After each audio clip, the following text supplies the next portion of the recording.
ओम नारायण नारायण नारायण नारायण। तैश 29 अक्टूबर 2020 को यानी करीब 2 महीने पहले ZEE5 पर इसे रिलीज़ किया गया। ये एक वेब सीरीज़ भी है और फिल्म भी है। वेब सीरीज़ में लगभग आधे घंटे के 6 एपिसोड है और जो फिल्म है वो करीब 2 घंटे और 22 मिनट की है। यानी फिल्म और वेब सीरीज़ में लगभग आधे घंटे का फ़र्क है। तो अगर आप इसे देखना ही चाहते हैं तो मैं सजेस्ट करूंगा कि आप डायरेक्टली वेब सीरीज़ ही देखिए, क्योंकि दोनों के कंटेंट में कोई फ़र्क नहीं है, बस एडिटिंग में थोड़ा बहुत फ़र्क हमें देखने को मिलता है। जैसे कि जो वेब सीरीज़ है उसके जो शुरुआत के 2-3 एपिसोड्स हैं वहाँ पर कुछ घटनाओं को उन्होंने क्रोनोलॉजिकल ऑर्डर में यानी क्रमशः नहीं दिखाया है, आगे पीछे करके दिखाया है। और जो फिल्म है वहाँ पर सारी घटनाओं को हमें क्रमशः दिखाया गया है। इसके अलावा फिल्म में कुछ सीन्स को भी उन्होंने ट्रिम कर दिया है, जो सीन्स कैरेक्टर डेवलपमेंट की दृष्टि से महत्वपूर्ण थे, ऐसा मुझे लगता है। इसलिए अगर आप इसे देखना ही चाहते हैं तो डायरेक्टली वेब सीरीज़ ही देखिए। वैसे भी थोड़ा बहुत एडिटिंग में जो कुछ डिफरेंस है उससे हमारे ओवरऑल एक्सपीरियंस पर ज़्यादा कुछ फ़र्क नहीं पड़ता, पर वेब सीरीज़ में हमें लगभग आधे घंटे के कुछ ज़्यादा सीन्स देखने को मिलते हैं। तो तैश को डायरेक्ट किया है बिजोय नाम्बियार ने, जिनकी पिछली वेब सीरीज़ थी एरोस नाउ की फ्लिप, जो काफ़ी हद तक ब्लैक मिरर से इंस्पायर्ड थी, ऐसा हम कह सकते हैं। तो उसके बाद में उन्होंने ZEE5 के लिए अभी तैश को डायरेक्ट किया है। इसमें मुख्य भूमिका में हैं पुलकित सम्राट, कीर्ति खरबंदा, जेम्स साहब, संजीदा शेख, हर्षवर्धन राणे आदि आदि। अब तैश के मेरे एक्सपीरियंस को अगर संक्षेप में मुझे बताना हो तो मैं यही कहूँगा कि ये एक ऐसी वेब सीरीज़ है या फिल्म है जो दिखने में तो बहुत रिच लगती है, टेक्निकली बिल्कुल ब्रिलियंट है। आप चाहे इसके परफॉर्मेंसेस लीजिए, आर्ट डायरेक्शन लीजिए, सिनेमेटोग्राफी लीजिए, एडिटिंग लीजिए, या फिर जो सेट्स है, कॉस्ट्यूम से, लोकेशन से, फिल्म दिखने में बहुत रिच लगती है, सुंदर लगती है। पर जहाँ तक बात है कहानी और कैरेक्टर्स की, तो उनके साथ हम अपने आप को नहीं जोड़ पाते हैं। हम कहानी में, कैरेक्टर्स में अपने आप को एंगेज नहीं कर पाते हैं। हालांकि फिल्म की शुरुआत में कुछ ऐसी घटनाएं हमें दिखाई गई है जो हमें अंदर से बहुत शॉक कर सकती थी, या उन घटनाओं के कारण हम उन कैरेक्टर्स के प्रति बहुत हमारे मन में सिंपैथी जग सकती थी, या हम उनके साथ बिल्कुल अंदर से जुड़ सकते थे, कनेक्ट हो सकते थे। पर इतनी सारी वो ऐसी घटनाएं जो हमें अंदर से शॉक कर सकती थी, उन्हें देखने के बाद भी हम अंदर से कुछ फील ही नहीं कर पाते, ना ही उस सिचुएशन के लिए, ना ही कहानी के लिए, ना उन कैरेक्टर्स के लिए हम अंदर से कुछ भी फील ही नहीं कर पाते। जैसे कि देखिए फिल्म में हमें 2 परिवार दिखाए गए हैं। एक वो परिवार है जहाँ पर विवाह होने वाला है, और दूसरा वो परिवार है जो एक गैंगस्टर फैमिली है। अब जिस परिवार में विवाह होने वाला है वहाँ पर इस गैंगस्टर फैमिली के कारण कुछ बहुत ही अनहोनी ऐसी घटना होती है, और इसके बाद में दोनों ही परिवार एक दूसरे से बस बदला लेने लग जाते हैं। और कुल मिलाकर फिल्म एंडिंग में हमें ये मैसेज देने का प्रयास करती है कि भाई आग के बदले आग, या फिर बदले के बदले बदला, बस इससे कोई भी सॉल्यूशन नहीं निकलता, ये किसी समस्या का हल नहीं है। ये कुल मिलाकर फिल्म बाद में हमें बताने का प्रयास करती है। पर फिल्म की शुरुआत में जब इन दोनों परिवार में इतना कुछ होते हुए हमें दिखाया गया है, पर वो सब देखते हुए भी हम किसी के लिए कुछ फील ही नहीं कर पाते।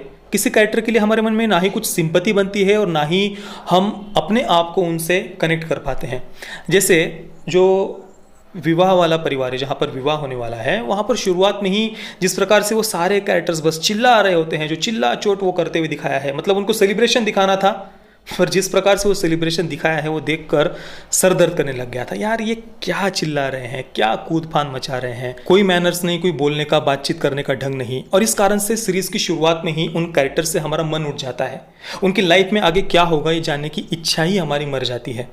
इसके अलावा सीरीज में एक पाकिस्तानी लड़की का भी कैरेक्टर दिखाया गया है, जिसे ऑब्वियसली बहुत ही लिबरल, बहुत ही खुले विचारों वाला, बहुत ही ओपन माइंडेड दिखाया है। यहाँ तक कि जो शॉर्ट्स पहनकर पार्टी में डांस वगैरह करती है, जिस पार्टी में ड्रिंक वगैरह भी किया जा रहा होता है, इतना लिबरल और खुले विचारों वाला उसे दिखाया है। इसके अलावा उसके जो माता पिता है उस पाकिस्तानी लड़की के, वो सेपरेट हो चुके हैं, पर सेपरेट होने के बाद भी उसके पिता ने कोई दूसरा विवाह नहीं किया है, ऐसा सीरीज़ में अलग से हमें मेंशन किया गया है इन बातों को। हालांकि जबकि जो पाकिस्तानी लड़की है वो खुद चाहती है कि उसके पिता दूसरा विवाह कर ले, पर फिर भी वो नहीं कर रहे दूसरा विवाह।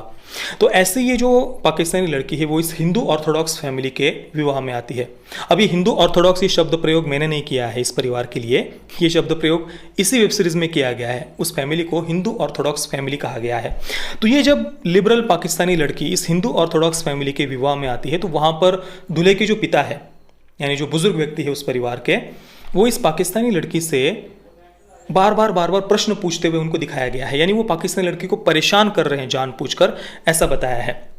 पर वो पाकिस्तानी लड़की बहुत ही शांत स्वभाव से इन सभी इतने अटैक को, जो एक हिंदू ऑर्थोडॉक्स फैमिली उस पर अटैक किए जा रही थी, उन सारे अटैक्स को वो शांत और बिल्कुल शांत चित्त से सभ्य भाषा में उनका सबका वो उत्तर देती है। फिर इस संवाद के अंत में जो वो बुजुर्ग व्यक्ति है हिंदू ऑर्थोडॉक्स फैमिली के, वो एक वेटर से कहते हैं कि भाई फलाना फलाना आइटम इसे सर्व करो। फिर वो खुद ही रोक देते हैं उस वेटर को कि भाई रुको रुको, उसमें तो बेकन होगा ना, पोर्क होगा, सुअर का मांस, वो तो ये खाएगी नहीं। और इसके बाद में जो जिम शार्प है, उनका जो बेटा है उस बुजुर्ग व्यक्ति का, जो उस पाकिस्तानी लड़की से प्रेम करता है, वो गुस्से में खड़ा हो जाता है, उसकी भावनाएं आहत हो जाती है और वो अपने पिता को बहुत खरी खोटी सुनाता है कि हिम्मत कैसे हुई तुम्हारी उसके सामने पोर्क का उल्लेख भी करने की, वगैरह वगैरह। वो बहुत लेक्चर वगैरह अपने पिता को देता है। अब देखिए यहाँ पर तो ये सीरीज हमें बहुत अच्छा उपदेश देती है कि भाई किसी की भी धार्मिक भावनाओं को आहत नहीं करना चाहिए इस प्रकार से पोर्क वगैरह किसी का भी उल्लेख करके। पर देखिए द फैमिली मैन की उस सीन की मुझे याद आई जहाँ पर बीफ पार्टी के उस सीन को दिखाया गया है और उस बीफ पार्टी को डिफेंड या जस्टिफाई करने के लिए जो एक पॉलिटिशियन है उसे कट्टर हिंदू उन्होंने सीरीज़ में दिखाया है और वहाँ पर उस बीफ पार्टी को बड़ा ही उन्होंने जस्टिफाई करने का प्रयास किया है।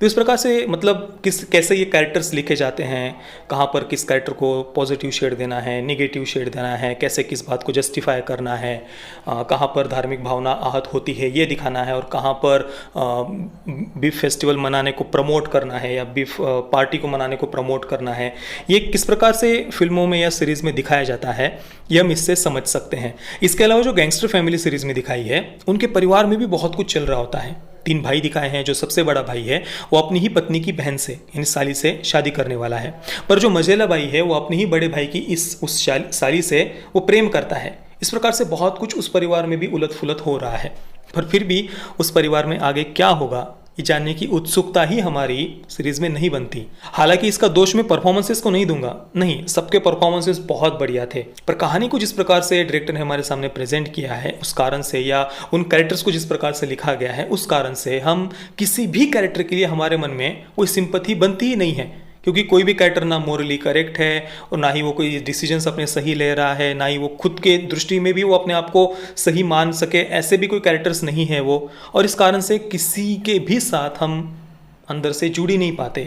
इसके अलावा सेकंड हाफ के बाद में यानी करीब चौथे एपिसोड के बाद में सीरीज में कुछ कैरेक्टर्स ऐसे कुछ निर्णय लेते हैं जो हमें बिल्कुल ही इलॉजिकल लगते हैं कि भाई ऐसे थोड़ी ना कोई कर सकता है, ये सही नहीं लगता।